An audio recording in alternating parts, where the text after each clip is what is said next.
Okay, good morning everyone. Again, thank you all for being here. I know the weather is bad, but we really appreciate all of you taking the time and braving the inclement weather. So today is really a very special day for Cashalo. It's actually very close to my heart because today is about financial education. We at Cashalo believe that true financial inclusion must include financial education. So it's one thing to give financial access to Filipinos, but it's also another thing, and maybe even more important, to provide them with financial education. So at Cashalo, from day one, we already were pushing to be the engine driving inclusion or financial inclusion. What this really means is that we just want to be part of the solution. We are not the end of it. We are not going to say that we are going to solve the Philippines' problems. So this is all about collaboration. We need the help of government, NGOs, other agencies, and especially other companies in making financial inclusion in the Philippines come to fruition. Next slide. So here are the stats, and that's why these are the problems we are trying to address. 77, based on the latest financial inclusion survey of the BSP, 77% of Filipinos don't have a formal savings account. And what does it mean?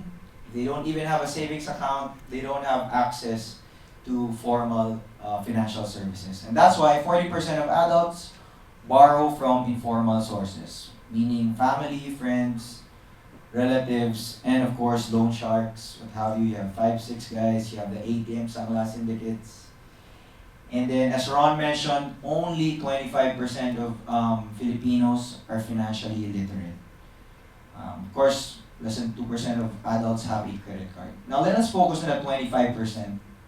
So what does it mean? It means that Filipinos don't know, 75% of Filipinos don't know what interest rates mean. So pag pinautang sila, ang thinking nila, okay sa 1,000, ang babayaran ko lang plus 100. Okay na yun or plus 200. So that's how financially illiterate some Filipinos are. But it's now we talk about financial inclusion. Most of the time we just talk about financial access. But it shouldn't stop there because if someone was previously buying from 5, 6 and now they borrow from an online lender who gives them 30 to 40% per month. So it's even worse, right? So there's financial access, but then that's not true financial inclusion. They're even more stuck in this debt trap, right? Than from borrowing from 5, 6 sources. So back in 2014, the World Bank did a financial capability survey. So this was a 7-point question, and only 2% of Filipinos got every question correctly. And only 30% got 3 of the 7 questions correctly. So next slide please. So we can see the sample questions. So first one, imagine that 5 brothers are given a gift of 1,000 pesos. If the borrowers have to divide the money equally, how much does each one get? So, di ba 1,000 divided by 5 lang yan. But a lot of Filipinos, it's either they didn't understand the question, of course this was also in Tagalog, but then you can see the level of financial literacy right there. So those are other questions about interest rates, which a lot of Filipinos still don't understand. Next slide. So this is why financial literacy is very important. And this is why in Cashalo, we don't call financial literacy CSR. We call it, for us, it's corporate sustainability. It's really introducing people to the financial ecosystem and helping them thrive. Okay, so you see here lenders. So especially for us, alternative lenders, we give access to credit to first-time borrowers. And the problem is, first-time borrowers are very happy sometimes, or most of the time, they do not know what to do with their newfound credit. So they lack financial knowledge and discipline. Now here comes financial literacy. So with that, we can enhance their financial knowledge, teach them to repay their debts, become responsible borrowers, teach them how to save, make good investments. Ultimately, this is very good for the financial industry because now they become responsible borrowers. And now they help the lenders, which again can lend to more people. And so that's how the whole industry is sustained. And that's how the Philippines can thrive. Okay, that's the importance of financial literacy. Next slide.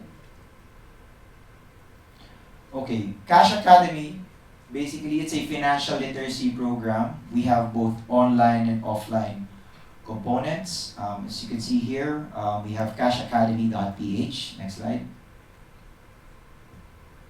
So this one is a scalable platform to improve financial health and unlock economic potential because we call it scalable because this one is really for collaboration. Today is not really about Cashalo, today is about Cash Academy, and this is a call for more partnerships, which I will show you how we will partner with other institutions after on the succeeding slides. Next one. In Cash Academy, for now, we have 8 videos. So these are 8 different modules regarding saving, interest, investing, budgeting, starting your own business. So with these videos, we actually work with Google and helping produce these ones, and then we are partnered with Assist to really help distribute these videos. So for now, we have 8 videos, but we are calling on for more partners to provide us with more content and really just to make this a richer platform, and that's why we're saying we're really open to partnerships. Next slide. So after that, people can take the Cash Academy FinLit quiz. This is actually patterned. These are the same questions that the World Bank asked back in 2014. For now, this is what we have. This is very basic, but moving forward, once we work with other institutions, we can make this more robust, more advanced, and more comprehensive, depending on the needs of the other financial institutions. Next slide, please. So as you can see, we just we just made it into Filipino, Taglish, and then these are the same questions previously asked. So isipin mo, may 5 magkakapatid na binigyan ng 9,000 pesos. Kung kailangan nila paghatian ng pera, magkano makuha ng tag-isa. So and then it's very easy. Everything is online. Next slide. And after that, if they get 5 out of 7, they get a certificate. And then, why is this certificate very important? Because the plan is to make this certificate some sort of a official document which alternative lenders and maybe the formal financial institutions can use. Meaning, if you show this document to a lender, it can give you what, 30, 40, 50 plus on your credit score. So we are now testing this, and we will be able to share results with other lenders, so that moving forward, since a lot of Filipinos don't have any documents to submit if they're borrowing, at least when they show this, they can say, okay, at least that person is financially literate to a certain degree, right? So this one we put a QR just to make it more secure. So when people scan that QR, they know when the test was taken, what the score was, and how many times a person took that test. So the real goal is for people to pass this test. If it were only us that was pushing for people to pass this test, we will make a small dent in our community. But if we work together with the government, other agencies, NGOs, and other companies, we can reach millions of Filipinos. Okay, so next slide, I'll show you how we can do that. So when people pass the test, just to incentivize them, for us, we're gonna give them these vouchers. So everyone who passes gets a 50 peso voucher from Pure Gold, and where we can change it. And then this can change depending on who our partner is. And so next slide.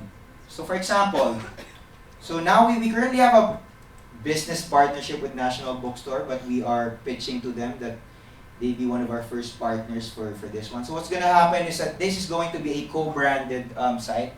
So it's going to be National Bookstore or nbs.cashacademy.ph. So in a way, these other companies can have ownership for this platform. So their logo will always be there, and it's up to them what their reward will be, whether it's 50 pesos, 100, 200. So it depends on them on what they want to push. What's good is that a lot of companies have a CSR budget. So this is one way for them to utilize that budget, and we will take care of everything at no cost to them. So in terms of facilitation, in terms of co-branding the site, and really even helping them promote the co-branded effort, we are all doing it for free. So next slide.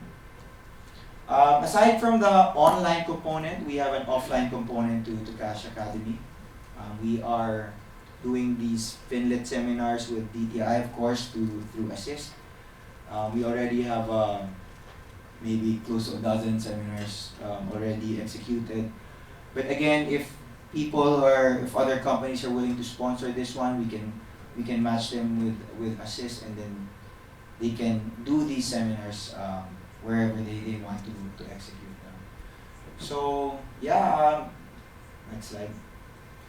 Ultimately, again, today is not about Cashalo, today is about Cash Academy, and this is a call for collaboration. Here you can see we're working with BSP, we're working with Fintech Alliance, because we are talking about the lives of more than 50 million Filipinos that, still have a long way to go in terms of financial access and financial literacy. And that's why we really need to work together to help solve the financial literacy challenge in our country. Thank you. Mr. Hamilton Angluben, thank you very much.